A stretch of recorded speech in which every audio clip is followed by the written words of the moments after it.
आज केंद्र सरकार इस बात पर सोच विचार कर रही है कि जम्मू कश्मीर के डेली वेज का मसला, जो कि अद्भुत है और बिल्कुल पूरे देश से बिल्कुल अलग है, उस मसले को वंस एंड फॉर ऑल के लिए हल कर दिया जाए। एक और इम्पोर्टेंट वीडियो आप सभी के लिए, जितने भी आप हमें इस टाइम अलग अलग डिपार्टमेंट से आप हमें इस टाइम डेली विजर्स भाई देख रहे हो, तो आप सभी के लिए एक इम्पोर्टेंट वीडियो। आगे वीडियो स्टार्ट करने से पहले अगर आप चैनल पर नए हो तो चैनल को आप ज़रूर से सब्सक्राइब करें, क्योंकि यहाँ पर अब सरकार द्वारा किसी भी टाइम आपके लिए जो है वो फैसला लिया जा सकता है।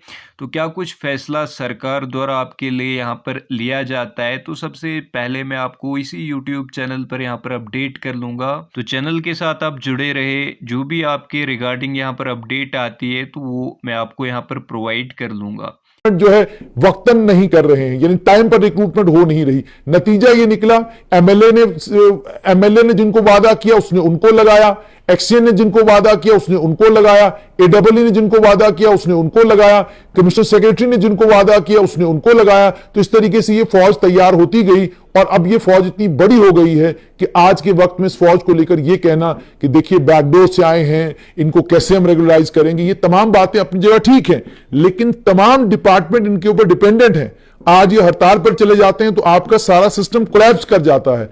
तो अगर सारा सिस्टम कोलैप्स कर रहा है, वन टाइम रिलैक्सेशन देकर इन तमाम लोगों को रेगुलराइज करके इस मसले को वंस एंड फॉर ऑल के लिए खत्म कर दिया जाए और आइंदा के लिए कानून इतना सख्त बनाया जाए कि इसके बाद दोबारा कभी भी किसी को बैकडोर से या किसी और तरीके से अपॉइंटमेंट या नौकरी मिलने की कोई संभावना ही बाकी न रहे। किसी मंत्री के पास कोई ताकत ना हो, किसी संतरी के पास कोई ताकत ना हो, किसी एडब्ल्यू किसी एक्शन के पास कोई ताकत बाकी न रहे किसी को एंगेज करने की, तभी जाकर यह मसला हल होगा। अब मरकजी केंद्र सरकार क्या सोच रही है? केंद्र सरकार इसी बात पर सोच विचार कर रही है कि कितना बड़ा पैकेज हमको देना पड़ सकता है जिसे बड़े पैकेज से हम इन तमाम लोगों को रेगुलराइज करें और वंस एंड फॉर ऑल के लिए मसला खत्म करें। अच्छा, उस वंस एंड फॉर ऑल के लिए इस वक्त मसला हल करने का फायदा क्या?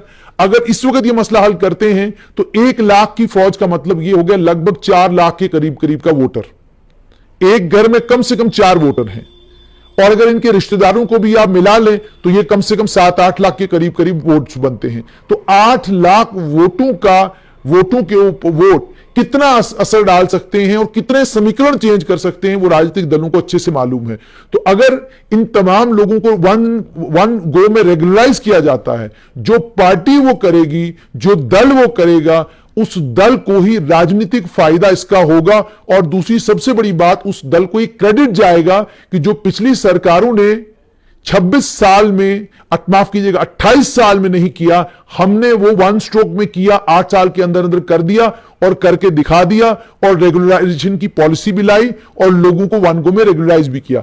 अब चूंकि बायोमेट्रिक्स भी इनका हो चुका है, डॉक्यूमेंट्स भी ये लोग डिपार्टमेंट में 4-4, 5-5 बार दे चुके हैं, इनके डॉक्यूमेंट्स की वेरिफिकेशन भी 3-3, 4-4 बार हो चुकी है। और जैसा इसमें कहा गया है कानून में कि अपॉइंटमेंट, बाज़ाब्ता अपॉइंटमेंट ऑर्डर होना चाहिए। तो जिनका अपॉइंटमेंट ऑर्डर है और उसको देखा गया है, तो उसके बाद मुझे नहीं लगता कि कोई वजह बनती है कि सरकार और ज्यादा इसमें विलंब करे, सरकार और ज्यादा इसमें देरी करे, क्योंकि सिस्टम सुचारू रूप से अगर आपको चलाना है तो सिस्टम को आपको डिसिप्लिन में लाना पड़ेगा। यह कहकर कि ये लोग बैकडोर से आए हैं, इनको गलत तरीके से लगाया गया है। सुप्रीम कोर्ट की जजमेंट्स अपनी जगह, हाई कोर्ट्स की जजमेंट अपनी जगह, लेकिन इन जजमेंट्स के साथ साथ में हाई कोर्ट भी और सुप्रीम कोर्ट भी बड़ी बार ये कहती है कि कंपैशनेट ग्राउंड्स पर लोगों की मजबूरी और लोगों की परेशानी को ध्यान में रखते हुए, ठीक है, फैसले लिए जाने चाहिए। तो लोगों की परेशानी और लोगों की दुख तकलीफ को ध्यान में रखते हुए सरकार को अब, चूंकि ऑलरेडी सरकार इस पर सोच विचार कर रही है कि कितना बड़ा पैकेज हमको देना पड़ सकता है, जिस पैकेज को देने के बाद जैसे रहबर तालीम के मसले को वंस एंड फॉर ऑल के लिए सुपर न्यूमरी पोस्टें क्रिएट करके खत्म कर दिया गया।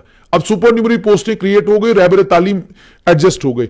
हां, बिल्कुल रहबर तालीम की एडजस्टमेंट के बाद मास्टरों की पोस्टें लंबे वक्त, टीचरों की पोस्टें लंबे वक्त तक नहीं निकलेंगी, वो एक हकीकत है।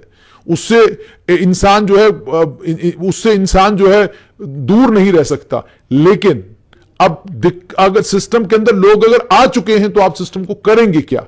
जाहिर सी बात है, जब आप इनको सिस्टम के अंदर लाएंगे, कल जब मुलाजमतें नहीं मिलेंगी तो किन को नहीं मिलेंगी? इन्हीं के बच्चों को नहीं मिलेंगी, इन्हीं के क्या कहते हैं आने वाली जनरेशन को नहीं मिलेगी। और जब इनकी जनरेशन इनसे सवाल पूछेगी कि जनाब नौकरियां क्यों नहीं है, तो इन्हें बोलना कि हम इस रूट से लगे थे, उसके बाद सरकार ने वो एक पैकेज लाया, हम सबको रेगुलराइज किया, इसलिए जब तक अब सुपर न्यूमरी पोस्टों के ऊपर जिनके ऊपर हमको लगाया गया, जब तक वो खत्म सारी नहीं होती तब तक नई मुलाजमतें नहीं आएंगी। तो ये सारा कुछ जो इस पर केंद्र सरकार गंभीरता के साथ विचार कर रही है और केंद्र सरकार सोच रही है कि जल्द से जल्द जम्मू कश्मीर को एक बड़ा तोहफा दिया जाए कि जो डेली वेजर हैं जिनकी तादाद लगभग 60 से 70 हजार के करीब करीब बताई जाती है, वन गो में इन तमाम को रेगुलराइज किया जाए और इस इशू को फॉरएवर के लिए खत्म किया जाए। इस पर सोच विचार हो रहा है, लेकिन वहीं पर दूसरे ओपिनियंस भी हैं। जैसे मैंने आपको कहा, लोग हैं सरकार जो ऑफिसर्स हैं जो बार बार कह रहे हैं कि जी कैसे करेंगे आप, सुप्रीम कोर्ट की जजमेंट्स हैं,